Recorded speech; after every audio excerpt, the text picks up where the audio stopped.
Iba't ibang tradisyon ang nagbibigay kulay sa Paskong Pinoy. At bawat pamilya may sarili ring mga nakagawian. At iba-iba man ang paraan ng pagdiriwang, ang mahalaga, buhay. Ang pagmamahalan para sa pamilya at sa kapwa. Ating saksihan. Tatlong malalaking pailaw ang itinampok sa pagsalubong sa Pasko sa St. Joseph the Worker Parish sa Malinaw, Aklan.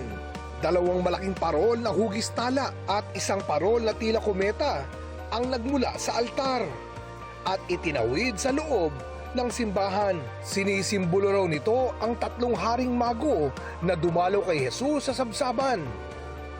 Tuwing Pasko, iba't ibang tradisyon ang nasasaksihan ng mga Pilipino. Nariyan ang tradisyonal na panunuluyan o ang pagsasadula ng paghahanap ni na Birheng Maria at San Jose ng matutuluyan sa Bethlehem. May mga simbahan din na nagsasagawa ng pahalik sa imahen ng Batang Jesus.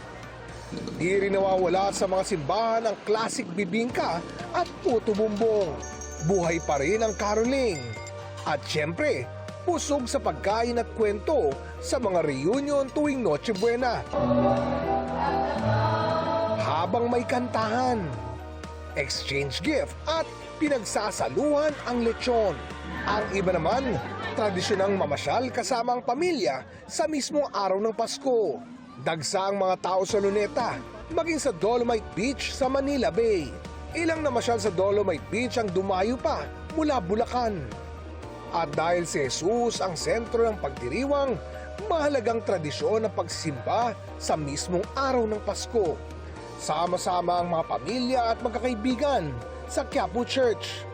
May mga batang nabigyan pa ng aginaldo mula sa mga pulis.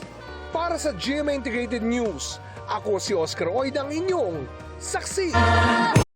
Mga kapuso, maging una sa saksi. Mag-subscribe sa GMA Integrated News sa YouTube para sa iba't ibang balita.